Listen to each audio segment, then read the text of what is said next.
saat itu wajib baginya dua hal: mengqadha puasanya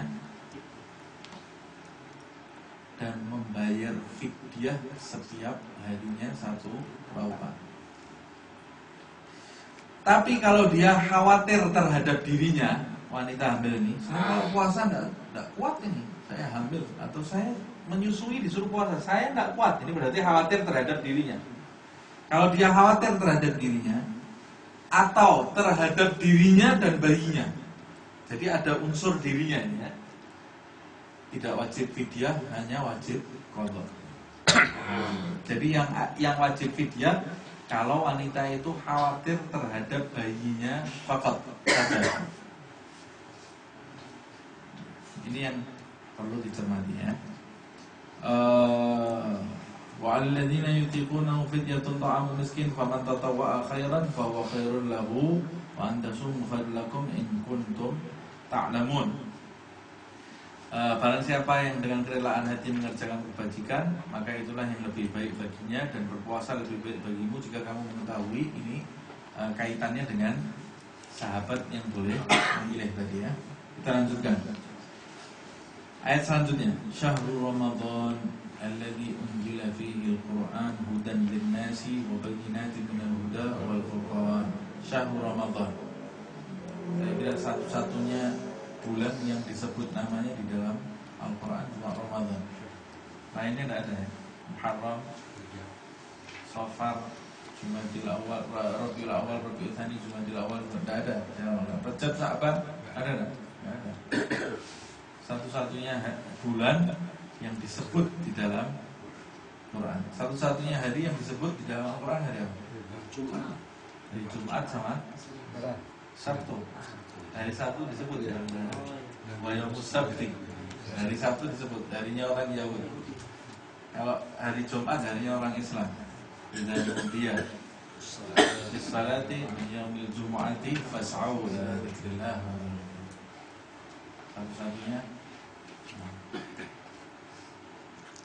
Satu-satunya sahabat yang disebut di Al-Quran Zaid. Satu-satu sahabat yang namanya disebut oleh Allah di dalam Al-Quran, Zaid bin Harith, anak angkatnya Nabi Muhammad SAW. Walamma qadha Zaidun minha watara, disebut Zaidun, namanya disebut di dalam Al-Quran. Syahrul Ramadan, bulan Ramadan alladzi unzila fihi al-Qur'an, yang di dalamnya itu diturunkan Al-Quran. Ini kaitannya dengan surat Al-Qadar juga. Inna anzalnahu fi lailatul qadar. Inna anzalnahu, sesungguhnya kami telah menurunkannya. Apa yang diturunkan? Dari mana tuh? Disebut Al-Quran dari sini. Coba baca sampai akhir. Tidak ada Al-Qurannya. Inna anzalnahu fi lailatul qadar wa ma adraka ma lailatul qadar. Lailatul qadri khairun min alf syahr. Dijelaskan di situ Al-Qur'an. Dari mana kita tahu Al-Qur'an? Dari ayat ini. Malam Lailatul Qadar itu adanya di bulan apa? Ramadan. Di bulan Ramadan. Inna anzalnahu fi lailatul qadar. Baik. Ada lagi yang mengatakan tidak disebut itu Al-Quran, tapi sahabat semua sudah memahami itu yang dimaksud adalah Al-Quran. Alladzi unzila fihi al-Quran. Al-Quran itu diturunkan di bulan Ramadan itu dari Baitul Izzah ke langit bumi. Dari Baitul Ma'mur ke Baitul Izzah ke langit bumi. Langit bumi. Sampai di langit bumi itu kemudian diturunkan satu persatu ayatnya sesuai dengan asbabun nuzul, tetapi kandungan Al-Quran itu semuanya sudah diletakkan di dalam dada Rasulullah SAW. Makanya disebutkan di dalam ayat ketika Nabi Muhammad SAW kalau Jibril datang membacakan ayat, Nabi Muhammad SAW kadang-kadang sudah mendahului Jibril. Ayatnya mau dibacakan sama Rasulullah sudah dibaca dulu, karena Nabi sudah tahu apa yang mau dibaca oleh Jibril. Jibril ini, datangnya Jibril itu mengingatkan Nabi Muhammad SAW Al-Quran yang sudah ada di dada Rasulullah SAW. tapi itu kemudian ditegur oleh Allah Subhanahu wa taala. La tuharrik bihi lisanaka lita'jala bihi. Jangan kamu gerakkan lisanmu itu untuk mendahuluinya atau mendahului Jibril. Nah, yang mengajarkan adab kepada Rasulullah adalah Allah Subhanahu wa taala. Ini pelajaran juga buat kita. Kalau kita mendengarkan orang berbicara, kita sudah tahu ilmunya. Yang mau dibicarakan kita sudah tahu, jangan sudah tahu. Maksud kamu ini toh, mau ngomong ini kan? Nah, itu bukan adab. Dengarkan. Karena mengucapkan seperti itu bisa mematahkan hati seseorang. Bisa mematahkan. Dia bisa kecewa ya, bisa kecewa ketika kita ngomong gitu. Dia baru mau cerita, kamu tahu tadi saya melihat, saya sudah tahu. Nah, dengarkan sebentar. Ada orang yang maunya orang mendengarkan ucapannya, dia tidak mau mendengarkan ucapan orang lain. Begitu orang mau ngomong, dia langsung putus karena dia mau ngomong terus. Orang seperti ini bukan orang yang bisa berkomunikasi dengan baik. Alladzi unzila fihi al-Qur'an hudan lin-nasi wa bayyinatin minal huda wal furqan. Yang Al-Qur'an itu sebagai petunjuk bagi manusia, wa bayyinatin minal huda wal furqan, dan bayyinatin minal huda, ada penjelasan-penjelasan dari petunjuk-petunjuk Allah Subhanahu wa taala. Bayyinatin minal huda yaitu penjelasan tata cara berpuasa, kemudian tata cara sholat, tata cara berwudu, bayyinatin minal huda wal furqan, dan membedakan mana yang hak dan mana yang batil, mana yang boleh dilakukan, mana yang harus ditinggal, mana yang halal, mana yang haram. Itu namanya furqan. Kalau bayyinatin minal huda itu tata cara menyembah kepada Allah Subhanahu wa taala. Itu bayyinatin minal huda. Syahrul Ramadan, faman syahida minkumus syahra falyasumhu.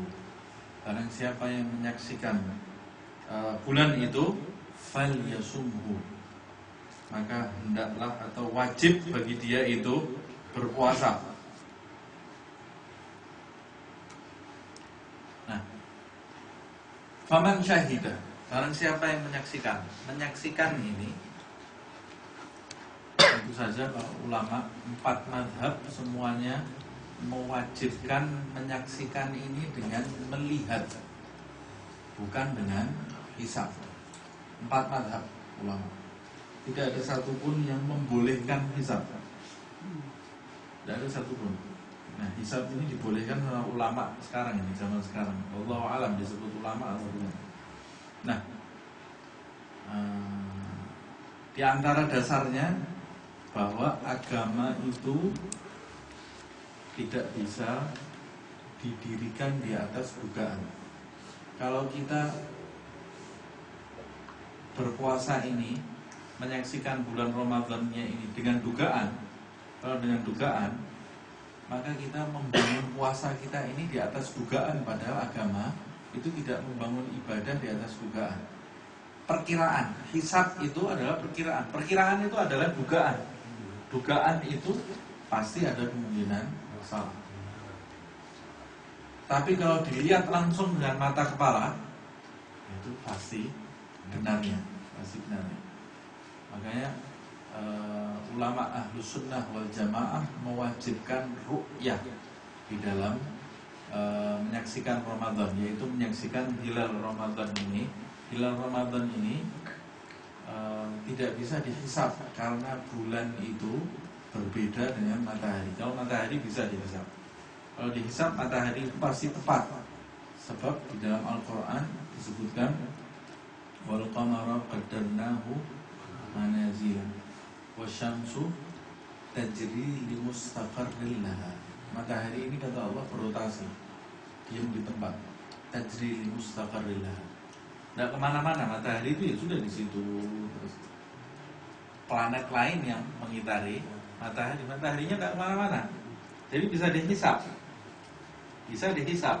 Kalau kita melihat kebiasaan matahari ini terbitnya, tenggelamnya selama setahun, kita urutkan, tahun depan seperti itu, tidak berubah, tidak akan berubah. Jadi hisab matahari itu ya sudah seperti itu dari tahun ke tahun. Tapi kalau hisabnya bulan, wal qamara qaddarnahu manazila. Sedangkan bulan itu kata Allah, kami tetapkan bagi dia itu manazil, tempat-tempat, banyak tempat. Nah, karena ditetapkan banyak tempat, makanya hisabnya tidak pasti hisab bulan itu.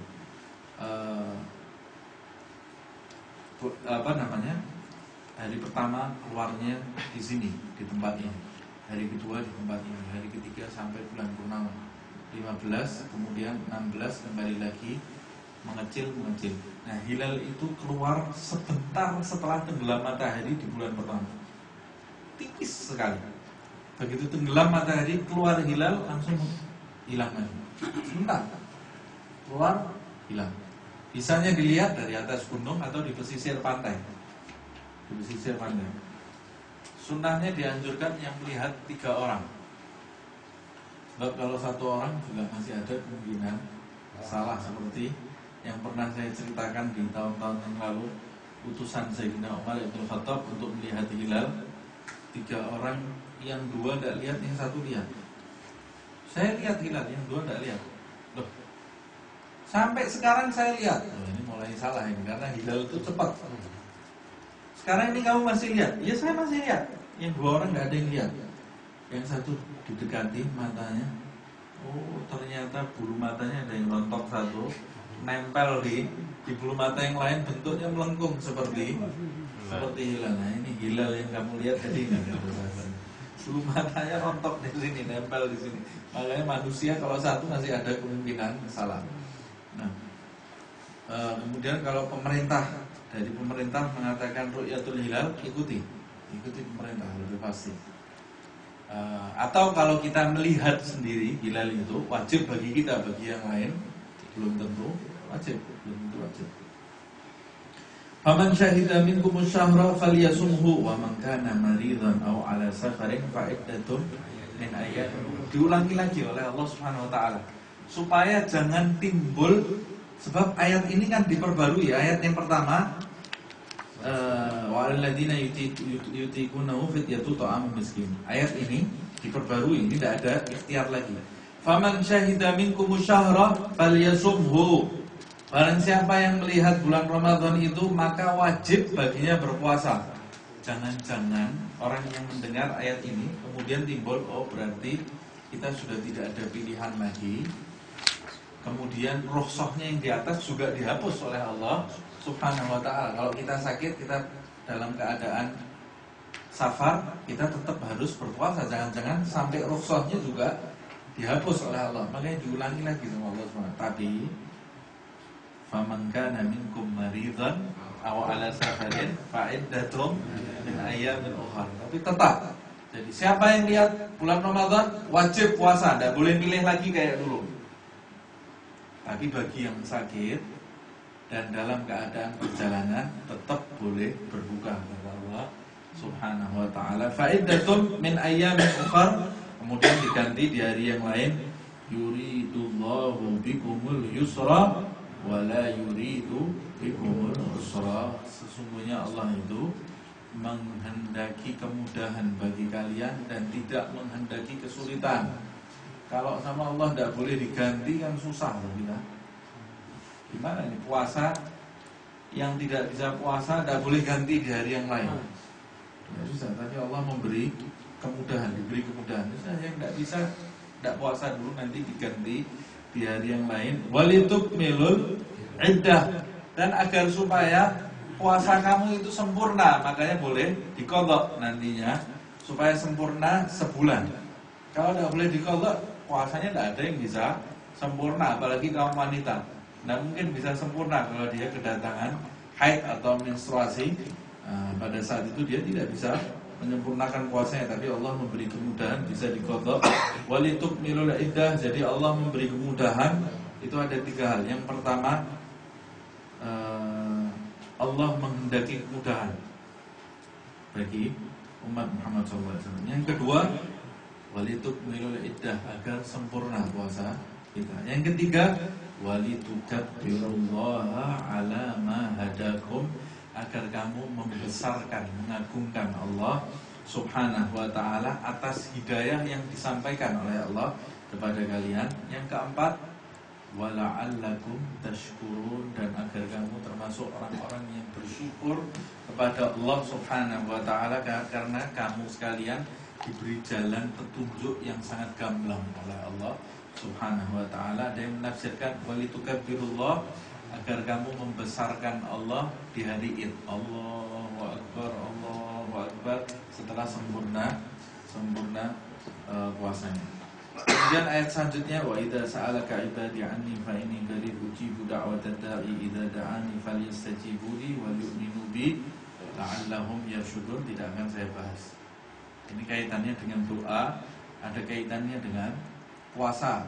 Di antaranya ketika kita berpuasa dianjurkan banyak-banyak berdoa, memohon kepada Allah Subhanahu wa ta'ala, karena puasa itu semuanya saatul mustajabah. Di puasa ini 1 bulan penuh itu semua waktunya waktu mustajabah. Tidak ada doa yang ditolak oleh Allah Subhanahu wa ta'ala. Apalagi bulan puasa sepertiga malam, lebih-lebih lagi pasti dikabulkan oleh Allah. Makanya Sayyidah Aisyah waktu mendengar, apalagi waktu berbuka, Sayyidah Aisyah bertanya kepada Rasulullah SAW, ya Rasulullah, saya ini harus doa apa ini? Ini orang yang pintar seperti itu.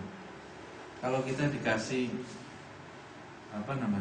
keleluasaan pemberian, kamu minta apa saja saya beri. Jangan langsung segera minta, karena belum tentu permintaan kita ini tepat. Tanya sama orang pintar, ini saya harus minta apa ini? Kayak Syekhah Sultanah Az-Zubaidiyah, dalam manakibnya disebutkan, dalam biografinya, dia beribadah kepada Allah Subhanahu wa ta'ala, mendekat kepada Allah Subhanahu wa ta'ala sampai dia mendengar suara, ya Syekhah, kamu mau minta apa saja sekarang ini akan dikabulkan oleh Allah Subhanahu wa ta'ala. Berhenti, dia tidak langsung minta, tanya dulu kepada ibunya, karena ibunya seorang yang alimah. Bu, ini saya harus minta apa? Orang pintar, tanya dulu, tidak tergesa-gesa. Kata ibunya, mintalah setiap kamu mendapat masalah, kamu mendapat jawabannya dari Rasulullah Sallallahu Alaihi Wasallam. Minta, dia setiap dapat masalah dapat jawaban langsung dari Nabi Muhammad Sallallahu Alaihi Wasallam. Ini Sayyidah Aisyah tanya ke Rasulullah SAW, saya harus minta apa ya Rasulullah? Kata Rasulullah SAW, minta surganya Allah dan minta dijauhkan dari api neraka Allah Subhanahu wa ta'ala. Makanya kita baca kalau mau buka,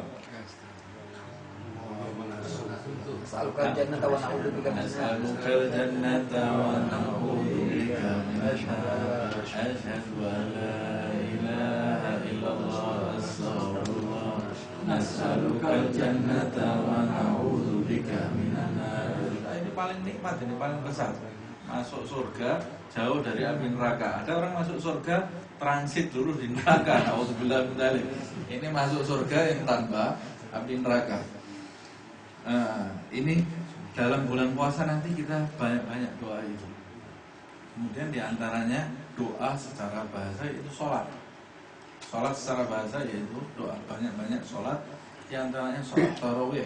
Kata para ulama, siapa yang tidak meninggalkan sholat tarawih dari awal malam puasa sampai akhir puasa, itu diantara ciri-ciri dia bakal mendapat malam Lailatul Qadar dari Allah Subhanahu wa ta'ala. Jangan tinggalkan sholat tarawih. Sholat tarawihnya jangan hari pertama toh, sama hari pertama sama hari akhir. Hari akhir dia sholat tarawih lagi karena bahagia besok mau Id. Sebentar lagi sudah mau habis puasa. Di antaranya disunahkan kita bahagia menyambut bulan Ramadan.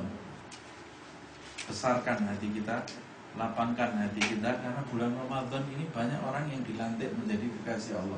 Di antara ciri-ciri munafik, kalau dengar bulan Ramadan, mukanya langsung sumpah, ya Allah, ini tidak boleh makan, tidak boleh minum lagi. Ini ciri-ciri orang yang lemah iman.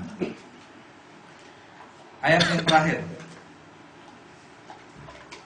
Uhilla lakum lailatas siyami ar-rafathu ila nisaikum hunna libasul lakum wa antum libasul lahun. Uhilla lakum lailatas siyam. Asbab turunnya ayat ini, asbab turunnya ayat ini, para sahabat yang di bulan Ramadan kemudian berikrar untuk diri mereka masing-masing. Ini bulan Ramadan saya tidak mau mendekati istri-istri. Masa bulan Ramadan mendekati istri? Nah, mau sebulan penuh saya mau menjauhi istri, kata para sahabat. Akhirnya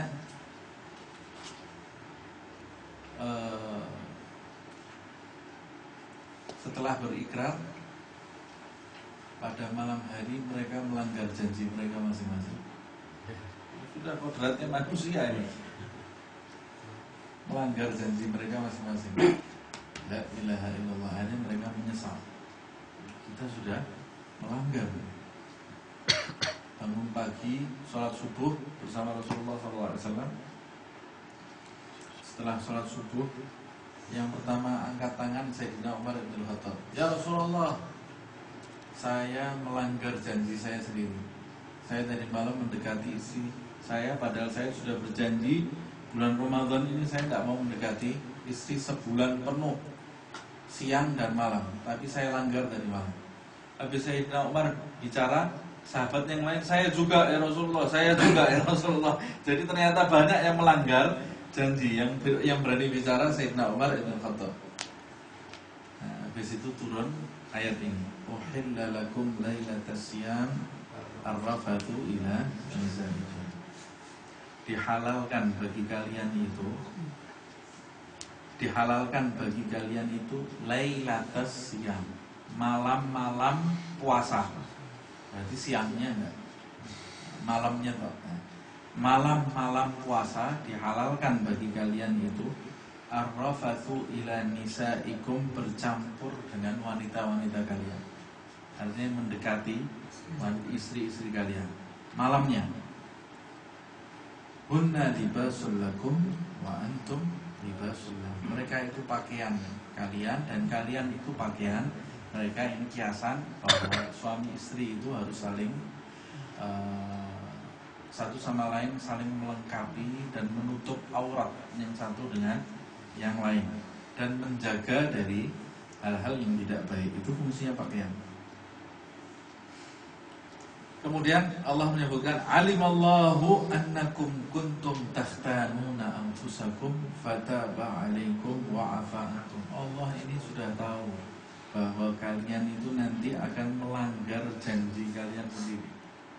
Jadi Allah sudah tahu, menggunakan fi'il madhi, sebelum mereka berjanji Allah sudah tahu janji mereka, dan Allah sudah tahu bahwa mereka akan gagal. Alimallah annakum kuntum takhtanuna anfusakum fataba alaikum, menggunakan fi'il madhi lagi. Wa afa ankum, sebelum kalian berbuat itu Allah sudah menerima taubat kalian dan sudah memaafkan kalian. Ini termasuk rahmat Allah Subhanahu wa ta'ala. Dimaafkan kesalahan mereka itu. Makanya kita jangan buat sesuatu yang memberatkan diri kita sendiri. Sudah jalankan syariat itu apa adanya, harapkan ridha Allah Subhanahu wa ta'ala, dan itu akan bisa mendatangkan ridha Allah Subhanahu wa ta'ala. Seperti satu orang datang,